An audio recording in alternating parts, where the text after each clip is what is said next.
நேரில் அனைவருக்கும் வணக்கம். மீண்டும் சாவித் பிரைஸ் நிகழ்ச்சியில் உங்களை சந்திப்பதில் மிக்க மகிழ்ச்சி. ஒவ்வொரு வாரமும் ஒரு இன்ட்ரெஸ்டிங் டாபிக் மூலிமா உங்களை சந்திக்கிறேன். அந்த வகையில் இந்த வாரமும் ஒரு இன்ட்ரெஸ்டிங் கேரக்டர், இன்ட்ரெஸ்டிங் டாபிக் தான் நம்ம பேச போகிறோம். நம்ம கூட பேசுறதுக்காக திருமதி டெய்சி அவர்கள் வந்திருக்கிறாங்க. வணக்கம். இந்த ப்ரோக்ராமுக்கு இந்த ஒரு ஆப்பர்ச்சுனிட்டி எனக்கு கொடுத்ததுக்காக உங்களுக்கு ரொம்ப நன்றி. நீங்கள் இங்கே வந்தது எங்களுக்கு ரொம்ப சந்தோஷம். ஒரு ஆசிரியராக பணியாற்றிக்கிட்டு இருக்காங்க. அது மட்டும் இல்லாமல் அவங்க பார்ட் டைமாக ஊழியங்களிலும் பங்கு பெற்றிருக்கிறாங்க. ஸோ இன்றைக்கி நம்ம யாரை பற்றி பார்க்க போகிறோம் அப்படின்னு எல்லாருமே ரொம்ப ஆவலாக இருப்பீங்க. சரி, வழக்கமாக வந்து நானே யாருன்னு சொல்கிறத விட நீங்கள் கொஞ்சம் கண்டுபிடிங்க. பரலோகத்தின் படிக்கட்டுகளை பார்த்தவன், கடவுளோடு போராடி மேற்கொண்டவன், யாருன்னு நீங்கள் கண்டுபிடிச்சிருப்பீங்க. ஸோ அது யாருங்கிறத நம்ம கெஸ்டே சொல்ல போகிறாங்க. யாக்கோபை பற்றி பார்க்கறதுக்கு முன்பாக அவங்களுடைய பெற்றோர்களை பற்றி நம்ம தெரிஞ்சுக்கணும். அதாவது ஈசாக்குக்கும் ரெபேக்காலுக்கும் பிறந்தவர் தான் இந்த யாக்கோபு. இந்த யாக்கோபும் ஏசாவும் ட்வின்ஸா வெளியில வந்தவங்க. ஆனா வெளியில வருகிற பொழுதே தன்னுடைய ஏசாவுனுடைய குதிங்காலை வந்து பிடித்து கொண்டவரை தான் இந்த யாக்கோபு வந்தார். கர்ப்பத்துக்குள்ளாக இருக்கும் பொழுது ஒரு சின்ன தர்க்கம் இருந்த மாதிரியும் நம்ம வேதத்துல ஆமா சார். அதுல பைபிள்ல வந்து ஆதி ஆகமம் 25:23 ஒரு வசனம் இருக்கு. அதற்கு கர்த்தர், 2 ஜாதிகள் உன் கர்ப்பத்தில் உண்டாயிருக்கிறது, 2 விதமான ஜனங்கள் உன் வயிற்றிலிருந்து பிரியும், அவர்களில் ஒரு ஜனத்தார் மற்ற ஜனத்தாரை பார்க்கிலும் பலத்திருப்பார்கள், மூத்தவன் இளையவனை சேவிப்பான் என்றார். ரெபெக்காவோட வயிற்றுக்குள்ள இருக்கும் பொழுதே 2 பேரும் மோதி கொண்டார்கள் தான் அப்படின்னு தான் பைபிளோட வசனம் சொல்லுது. சோ அதன் மடிந்தான் அவங்க வந்திருக்காங்க. அதனால அவரை போராடி, அதாவது யாக்கோபு, நீங்க சொன்ன மாதிரி யாக்கோபு வந்து போராடி மேற்கொண்டான், தேவனோடு போராடி மேற்கொண்டவனாய் காணப்பட்டான். இப்போ யாக்கோபு, ஏசா இவங்க 2 பேரும் பாத்தீங்கன்னா இவங்களுக்குள்ளயும் பெரிய சகோதரத்துவம் இல்லைன்னு தான் நினைக்கிறேன். அதற்கு காரணம் அவங்க பெற்றோர்களாகவும் இருப்பாங்களா? ஆமா சார், அவங்க முக்கியமா பார்த்தா பெற்றோர்கள் தான். அதாவது ஈசாக்கும் ரெபேக்காலும் தன்னுடைய பிள்ளைகளான ஏசாவுக்கும் யாக்கோபையும் வேறு வேறு விதமாக பார்த்தாங்க.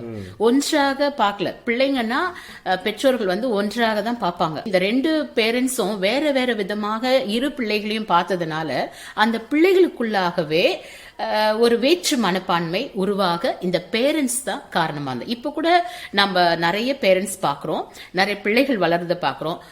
அம்மாக்கு ஒரு பிள்ளை, அப்பாவுக்கு ஒரு பிள்ளை, இந்த மாதிரி தான் இந்த காலகட்டங்கள்ல கூட நம்ம பார்த்துட்டு இருக்கோம். அதை பெற்றோர்கள் அதை தவிர்த்து கொண்டு ஒரு மனதோடு இந்த பிள்ளைகளை நாம பார்த்தோம்னு சொன்னோம்னா 2 பிள்ளைகளுக்கும் எல்லா காரியங்களையும் 2மே ஈக்குவலா ஷேர் பண்ணி அந்த மாதிரி நம்ம வளர்த்தோம்னு சொன்னா இந்த ஜெனரேஷன்ஸ் நல்லபடியா வளரும். பேரண்டிங்ல ஒரு தவறு நடந்ததுன்னு நீங்க சொன்னீங்க. ஏன்னா ஒரு பக்கமா ஃபேவரா இருந்தாங்க 2 பேருமே. அப்படி இருக்கும்பொழுது ஏசா அவருடைய பார்ட்ல கரெக்டா இருந்தாரா, யாக்கோபு அப்படி இருந்தாரா, அவருடைய பார்ட்ல கரெக்டா இருந்தாரா? அதாவது ஏசா வந்து பசின் வந்தப்போ அந்த சேஷ்ட புத்திர பாகத்தை, தனக்கென்று வைத்த அந்த சேஷ்ட புத்திர பாகம்ன்ற அந்த ஆசிர்வாதத்தை ஒரு கூழுக்காக யாக்கோபு கிட்ட விற்று போட்டார்.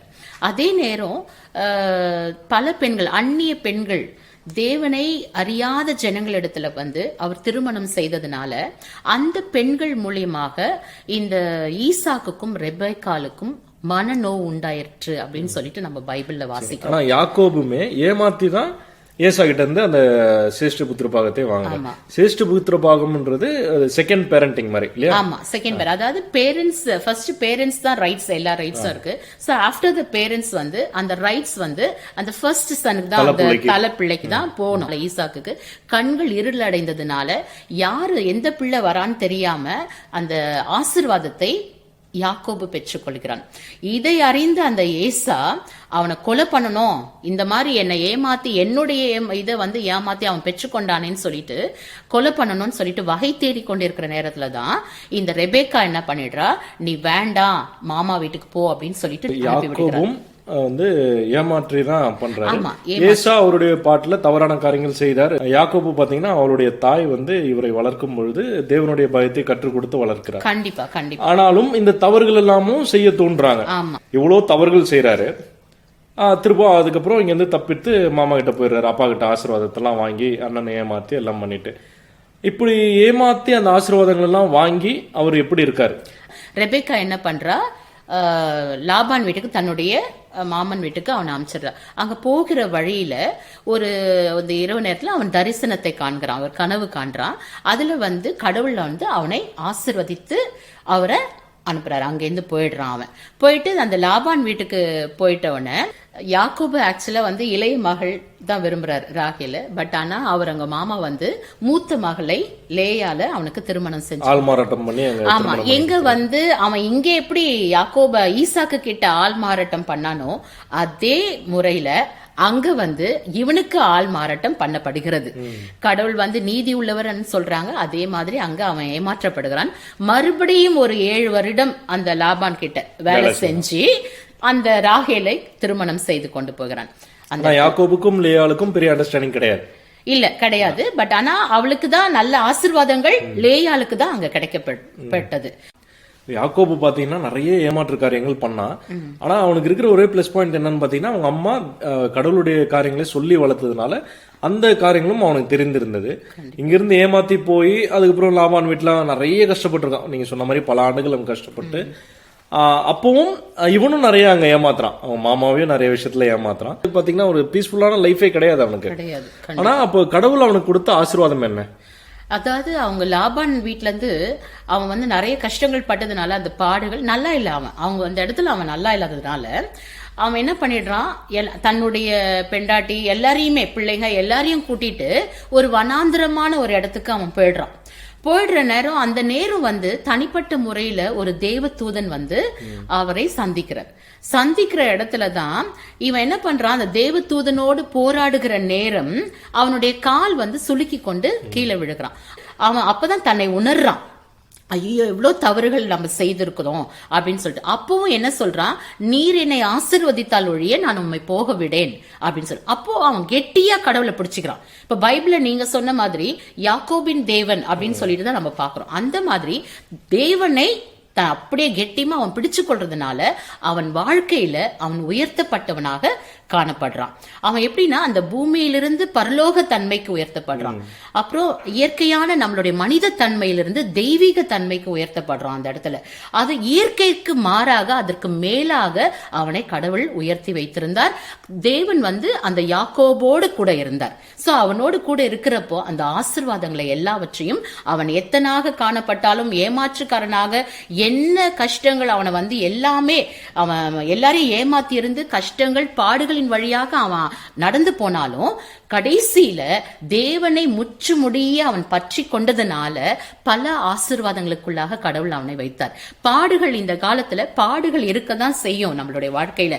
அதன் மத்தியிலும் நாம் தேவனை நாம் பற்றி கொண்டோம் ஆனால் அந்த பாடுகளின் வழியாகவே அவருடைய ஆசீர்வாதத்தையும் நாம் சுதந்திரிக்கிறவர்களாக தான் நிச்சயமாக இந்த உலகத்துல நம்ம காணப்படுவோம். ஏன்னா இந்த உலகத்தின் அதிபதி பிசாசானவன் என்பதை நாம் பார்க்கிறோம். சோ கடவுள் வந்து பாவிகளை ரட்சிக்க தான் இந்த உலகத்துக்குள்ளே வந்தார். அதே போல ஒரு பாவியான இந்த யாக்கோபு பாவியா இருந்தாலும் அவனை ரட்சிக்கிறவராக அவனை ஆசீர்வதிக்கிறவராக யாக்கோபோடு இருந்த தேவன் அதே தேவன் நம்மோடும் இன்றைக்கும் ஒரு ஜீவனுள்ள தேவனாக நம்ம மத்தியில் இருக்கும் பொழுது அவரை நாம் பற்றி கொண்டால் கண்டிப்பாக ஒரு ஆசீர்வாதம் உள்ள வாழ்க்கையை நாம் கண்டிப்பாக பார்க்க முடியும். நீங்க சொல்லும் போது நம்ம என்ன கவனிக்கணும்னு பார்த்தோம்னா ஏசாவுக்கும் யாக்கோபுக்கும் உள்ள வித்தியாசம் என்ன அப்படின்னா, ஏசா எல்லா தவறுகளும் செய்தார். ஆனா ஒரு இடத்திலும் அவர் உணரவில்லை. ஏன்னா கடவுள் பயம் அவரிடத்தில் இல்லை.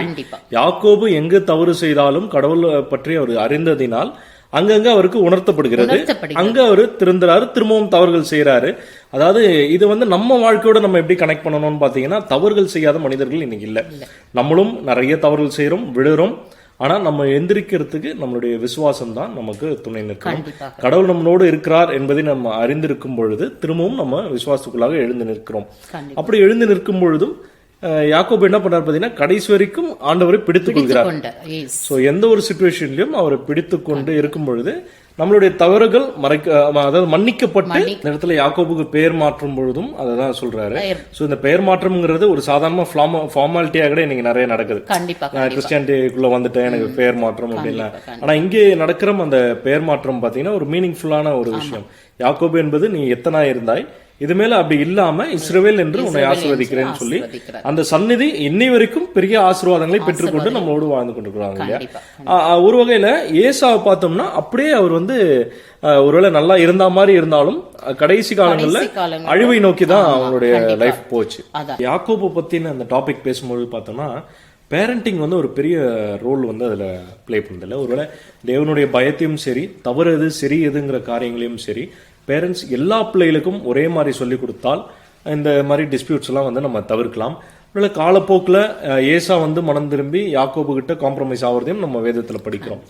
ஸோ இந்த மாதிரி காரியங்களையுமே இன்னைக்கு வந்து நம்ம மக்கள் வந்து கற்றுக்கணும். அதாவது யாக்கோபுடைய டாபிக் எடுக்கும் பொழுது நாம் இதில் என்ன விஷயங்கள் கற்றுக்க போகிறோம். ஏன்னா இந்த கதை வந்து எல்லாருக்குமே ஓரளவுக்கு அப்படியே தெரியும். அவர் போனார், எப்படிலாம் ஏமாத்தினார், அவர் எப்படி ஏமாற்றப்பட்டார். ஆனால் என்னென்ன விஷயங்களை நாங்கள் கற்றுக்குறோம் அப்படின்னு நிறைய பேர் இதில் ஆர்வமாக காத்துட்டு இருந்தது பார்த்தீங்கன்னா, இந்த பேரண்டிங் ஒரே லவ் அண்ட் அஃபெக்ஷன் எல்லா பிள்ளைகள் மத்தியிலும் இருக்கணும். அதுக்கு நான் ஒரு எக்ஸாம்பிள் சொல்லணும்னு ஆசைப்பட்றேன். ஒரு சின்ன பிள்ளைகளை பார்த்து நம்ம இந்த கேள்வி கேட்குறதே தவறுன்னு சொல்லி ஒரு பெரியவர் சொன்னார். அதாவது நீ அப்பா செல்லமா அம்மா செல்லமா அப்படிங்கிற அந்த கேள்வியை கேட்கக்கூடாது. அப்படியே கேட்டாலும் அதை பிள்ளைகளுக்கு நாம் எப்படி சொல்லித்தர வேண்டும் என்றால், நான் என்னுடைய பெற்றோருடைய செல்லம். ஸோ அப்பாவும் அம்மாவும் எனக்கு ஒரே நிலை தான். அந்த மாதிரி விஷயங்களே நம்ம பிள்ளைகளுக்கு இந்த சிறு வயது முதலே நம்ம அவங்களுக்கு கற்றுக் கொடுக்க வேண்டும். அது மட்டும் இல்லாமல் தேவனுடைய பயம் எப்பொழுதும் இருக்கும் பொழுது யாக்கோபு மாதிரி எந்த ஒரு தவறான சூழ்நிலையிலும் நம்ம விலகி போனாலும் திரும்பவும் கடவுள்கிட்ட வந்து நமக்கு கடவுளை இறுக பற்றி கொண்டு, நீர் என்னை ஆசீர்வதித்தால் ஒழிய, நீர் என்னை மன்னித்தால் ஒழிய நம்ம வந்து கடவுளை பற்றி கொள்ளும் பொழுது எல்லா ஆசீர்வாதங்களையும் நம்ம பெற்றுக்கொள்ள முடியும் அப்படிங்கிறதையும் நம்ம அனைத்தரமாக இந்த ஷோ மூலியமாக நாங்கள் தெரிஞ்சுக்கிட்டோம். ஸோ உங்களை சந்திச்சதில் ரொம்ப மகிழ்ச்சி. நீங்கள் எங்களோட வந்து யாக்கோபுடைய சரித்திரத்தையும் அதில் இருந்த கீ பாயிண்ட்ஸும் எங்களுக்கு சொன்னதில் ரொம்ப சந்தோஷம், ரொம்ப நன்றி. ஸோ நம்ம சாயோட நம்ம ஷோவை நம்ம முடிக்க போகிறோம். ஸோ இது சாய் வித் கிரைஸ்ட். மீண்டும் உங்களை அடுத்த நிகழ்ச்சியில் சந்திக்கிறேன். நன்றி, வணக்கம்.